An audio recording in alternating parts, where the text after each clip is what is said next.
new member. Her name is Jerry Chin, and in a moment we're going to go around and have everyone introduce themselves. Um, just to give you all, to give Jerry some background on what our group is about and what type of group we are.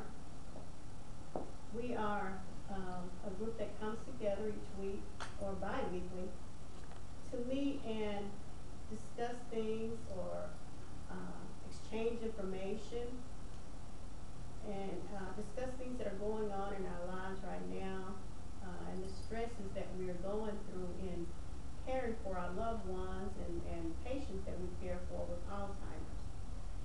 Jerry, you mentioned earlier that the reason that you're attending the group is because you wanted to find out more about Alzheimer's, the disease, and I'd like to say first off that Alzheimer's is a terrible, debilitating disease of the brain.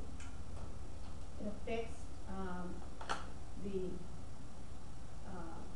memory of an individual, and it slowly progresses into 3 stages. The first stage starts out early on where the patient experiences what is called mild cognitive impairment, which is the acronym for that is MCI, and it basically is a persistent. The patient basically has a persistent memory problem. Usually MCI leads to Alzheimer's, but not all patients who experience this condition, MCI, ends up having Alzheimer's. So the most important function of this group is to provide support and comfort and reassurance for the caregivers, which each of us are, because caring for someone with Alzheimer's disease can be physically and mentally overwhelming. First off, Jerry, another thing I'd like to mention is some of the rules that we're going to go over. We pride ourselves on being on time. A lot of times we stay over because we are so happy to be away from the situation and the stresses at home or on the job dealing with Alzheimer's patients. But we normally meet for about an hour, but we meet on time, and we like to respect if someone's talking, we like to give them the floor, give them their time to talk about their experience of the day or the week and ask questions. And so we like to go around the room and have everybody introduce themselves. Ruko, why don't you start off? Tell us about yourself and who you are. Well, hey Jerry. My name is Trugo, and I have a father who unfortunately is suffering from Alzheimer's. I've been his primary caregiver for about the past 8 years, and at first it was really hard to accept. I didn't want to believe that it was happening to me. You hear about these things on TV, you laugh about it. We even joke about, oh yeah, you're forgiving that. You better sit down somewhere. You don't know what you're talking about. But then, he started to go to doctor's appointments, and we found out that he really had Alzheimer's. And it was really hard, and it was hard to transition from him being so independent and doing everything for me, his little girl, for me to have to, lay down my life and, allow him to move in with me and take care of him. So what really set him off, at first he had acute Alzheimer's. It wasn't that bad. He would just forget maybe what he was supposed to get from the store, or he would forget maybe what street to turn down. But my mother died 10 years ago.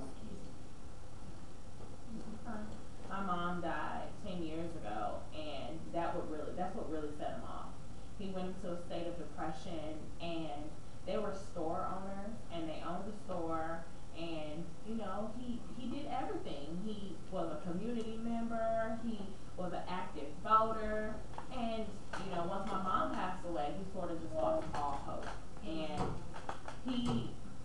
really suffered a lot, and I couldn't see myself putting him in a nursing home. So I took it upon myself to allow him to move in with my partner and I, and it's just been really stressful. And I'm really grateful for Compassionate Hearts because, every 2 weeks I'm able to come here and, learn new games and new activities to play with my dad so that we can, sort of try to spark that memory.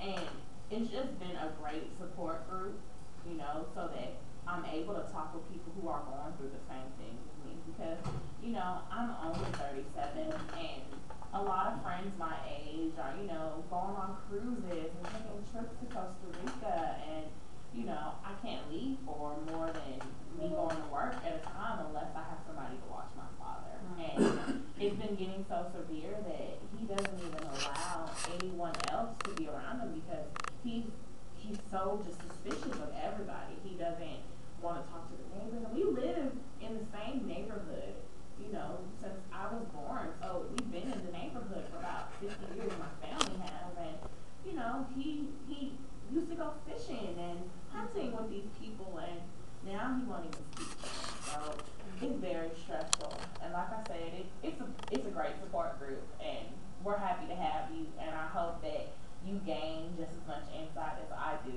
during this info session. Thank you, Teresa. Amanda, would you like to share your experience? Sure. Hi, Jerry. Hi. My name is Amanda Courtney, and I am currently taking care of my mom, which is she's 70 years old. And it's been hard. It's been extremely hard. Because when it first started, like Teresa said, it was something mild and something that you probably wouldn't even think of. And later on, got down to the point where she forgot how to eat. She forgot how to swallow her food. It went from being bad to worse because at the end of the day, she passed away. Because they had to put a tumor in her stomach. And it was just horrible. And I don't have any sisters to help me with her. So it's like I'm pretty much all there is because even though my mom had one other sister, my mom's other sister When like your mom 80. passed away, right? Yes. Even though she had one other sister when she was here, my other aunt is 89, so she can't help. Right. So it's just me, and I try to work in order to help our family, help her and I get through the month. But it was so hard. I couldn't cope, and just to see her go downhill, it was destroying. I cried all the time, and I didn't have anyone to talk to myself because by me being the only child, who would I talk to? That's why I'm so grateful for this service because I didn't have anyone. And I'm still coming because I still need that uplifting spirit for myself because, oh my goodness, and I know when others say, oh, it's going to be okay, but when they're not living the situation, they don't know. It can be challenging, very challenging. And Amanda gets great advice. Yeah. Thank you, Amanda. Amber, would you like to share your experience and who you care for? Sure. Well, hello, Jerry. Welcome to the group. I'm Amber, she said. For the past 5 years, I've been taking care of my mother. And she's been suffering with Alzheimer's since I was probably about the age of 27. And I was in school getting my master's. I do have sisters, but they're older than me. I am the youngest. And so they were off living their lives, have families and established, and there was nobody else here in Mississippi with my mom. So I stopped going to school to take care of her because she was living on her own. Well, one day she hit a tree. She was driving her car and said she was living on her own. So she ran into this tree and broke her hip. Well, she was fine. She had a bump on her head, and we never really paid anything else, no attention to it. I do have aunts, and her siblings are still around in Mississippi. So we kind of noticed small things after while she was in recovery, at the nursing home, like what day of the week it was, or somebody's name, and she always done that even since we were younger. So we weren't really sure if she was playing or not, but it was just always small things. She would ask, what's our address? She would be filling out bills, and she would ask for her address because she's lived in the same house for the last 30 years. So it was small things like that that made us, want to get her tested. And then when she got out, I was still living with her, and she had been in the military for quite a few years. One day she asked me how to make a baby. And when my mother asked me that, I was like, okay, this is something serious. So I talked to her sisters and brothers about it, and we all agreed we should get her tested for Alzheimer's. And at the time, she was diagnosed with acute Alzheimer's. And so since then, I've been living with my mom. I'm the youngest, so we're really, really close. And coming to this group, it's just helped me to learn how to cope with what she's going through, and my feelings of not being able to take care of Superwoman. Because to me, that's what my mom has always been, with Superwoman. That when she's the rock of my family, and ever since my grandfather died, she's always just picked up the slack for her siblings and her children.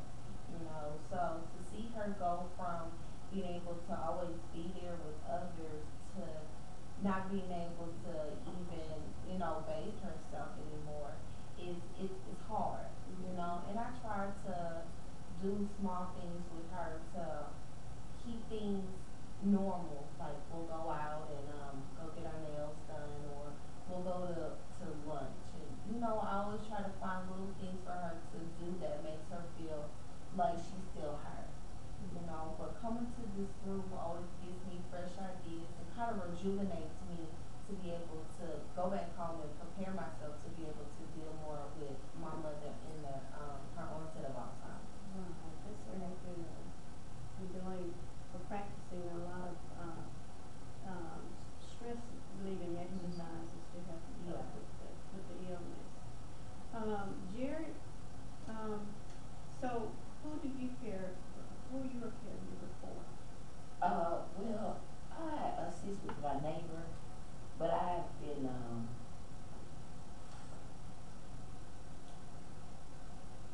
working with Alzheimer's patients for the last 8 years, and to assist with my neighbor's mom is so different because when I'm at the facility and I'm working, it's rules and it's guidelines, and you're only there 8 hours unless I work a double. But it's hard when you have agreed to assist with my neighbor. So when I'm not at work, on the days when I'm burnt out, and I try to stay at home, they're knocking on my door. Wow. And I told her I would help her, and but it's become overwhelming because the same barriers that I had at work,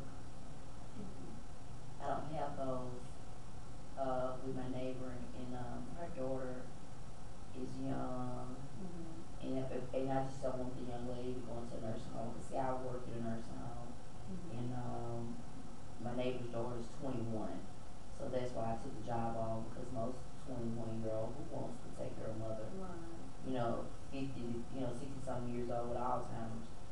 And by me working in at the at the nursing home that I work at, I just I feel so sorry because her name's Miss Johnson, and she would always assist me. She assisted me with raising my kids, and I feel that's the least I could do. For her. And in fact, Miss Johnson asked me before she got down, that would I assist her, if anything happened, we were just talking, general conversation. But I didn't never think that Miss Johnson, would get down like she has. But it's just, and then I take care of my mom, so I know I was a great caregiver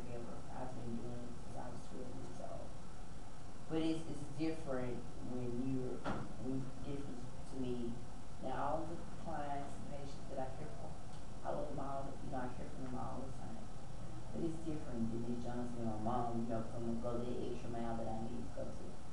But the difference is that at least I get a break and I can leave work, and then when I come home, and I guess I'm trying to learn to deal with the mental aspect of the person breaking down, and there's nothing that I can do about it.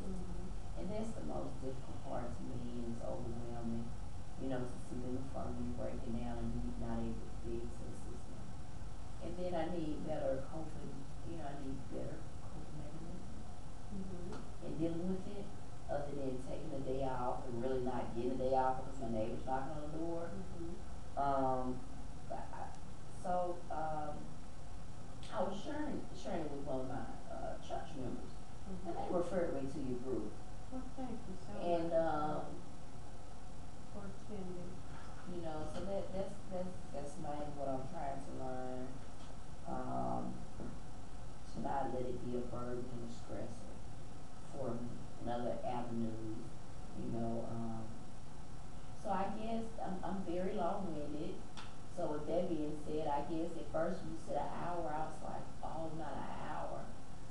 But how could I receive the help that I'm asking for, and I'm not willing to give an hour? Well, sometimes an hour passes by so fast, and it's time to go back too. Sometimes that hour goes by real fast, and it's time to go back home to that stressful situation. But I hope you're able to take something back with you, some helpful hints and information on how to deal with the stresses that come with caregiving. Also, medical information and information on what services out there are available for your loved one or the patient you're caring for. Taruko, what stage of the disease is your father in? He's in his final stage right now. And I say that just because there are days where he doesn't even remember me. So It does sound like he's in the final stage. right. It's been hard to actually take him to the doctor because he's also become, I don't know the word for it. Yeah, maybe combative, and also he has a phobia of leaving the house now. Yes. That goes along with it as well, and being suspicious of other people. Right. And then too, sometimes when they are unfamiliar, the surroundings are unfamiliar, they get a little combative or afraid. And aggressive, yes. They do. That's so hard. I don't know. I just hope that, I've been praying to God and really just hoping that, things can get better. But I just know that, it's not. Well, that's all we hear.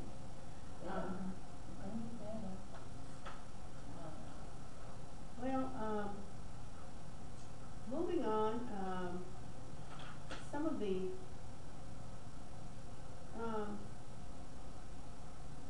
Amber, I'd like to ask, do you receive help from any of your family members? Did you mention that before? Well, my family helps when they can with my mom. Like I said, I have two older sisters, and they have children, and one lives in Washington, and the other one lives in Arizona. So they're kind of far on other sides of the country too. But my aunt, she does what she can, and the brothers, they do what they can, but they're older as well. So it is a little tough. Okay. Not really, but that's why I come here to y'all, because y'all do more than, may realize coming to this group and talking to y'all, and just helping me get through the day, All right. Well, we went over some of the reasons why caregivers get overwhelmed a lot of times, and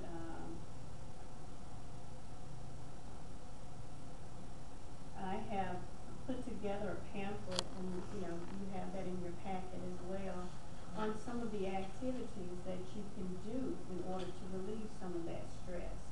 And, one of them is that, is to talk to a family member, family doctor about your feelings, if you're feeling overwhelmed. And stay in touch with your friends and family members. Ask them to help in giving care. And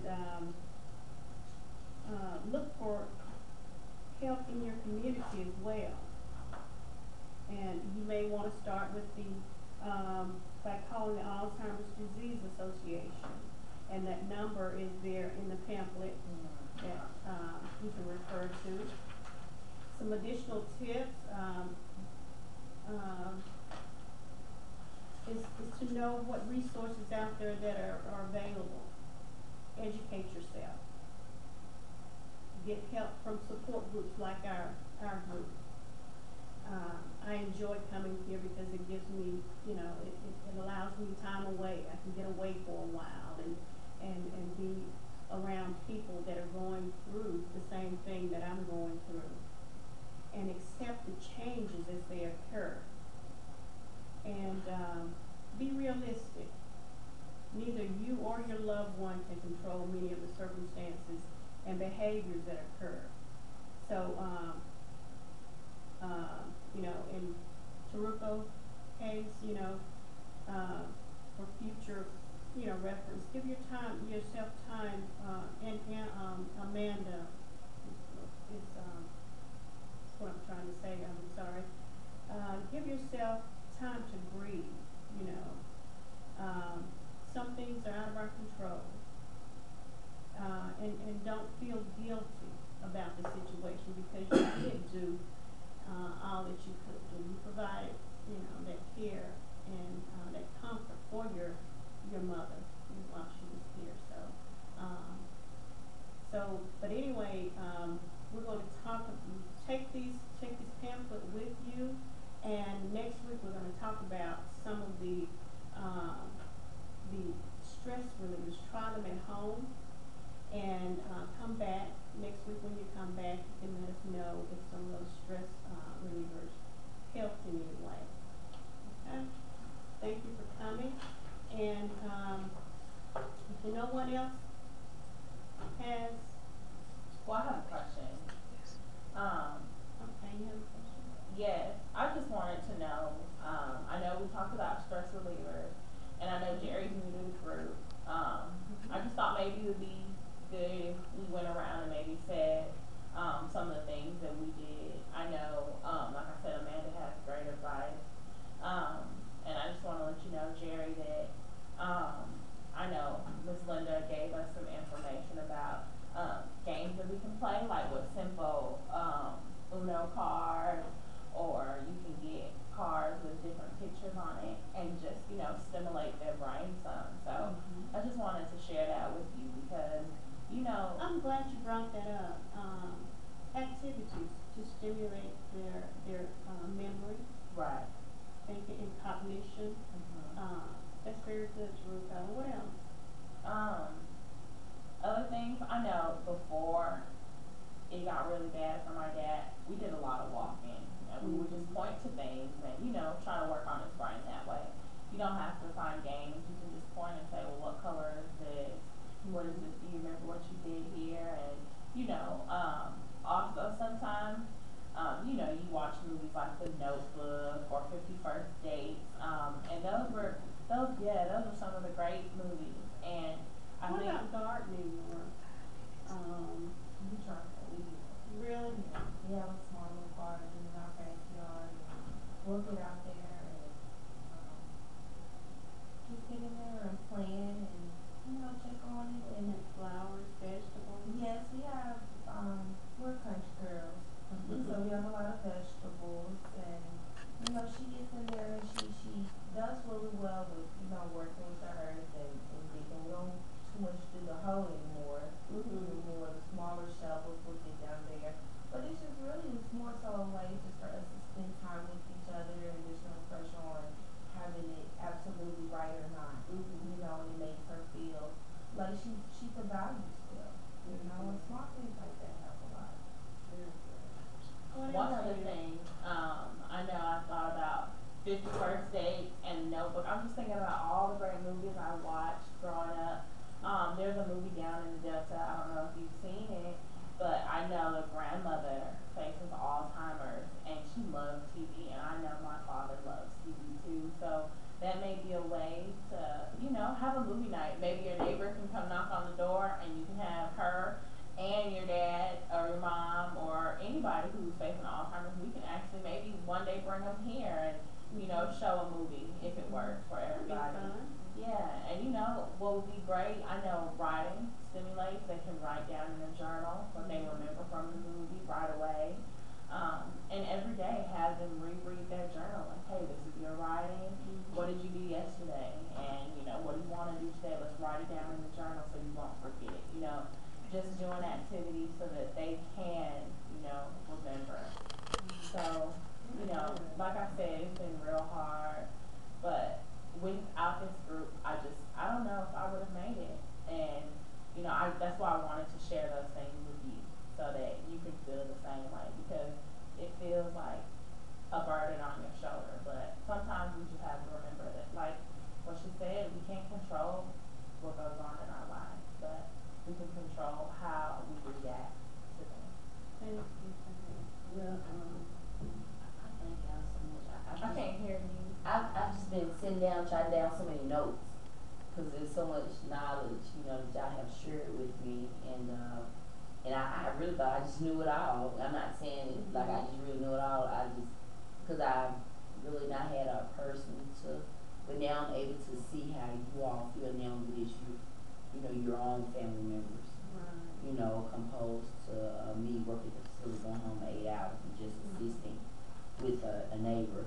So I was able to take a lot of notes, and I thank y'all for so much. I really do, because now I'm looking at a different aspect, and I know each week, every other week when we meet, it's gonna get better and better.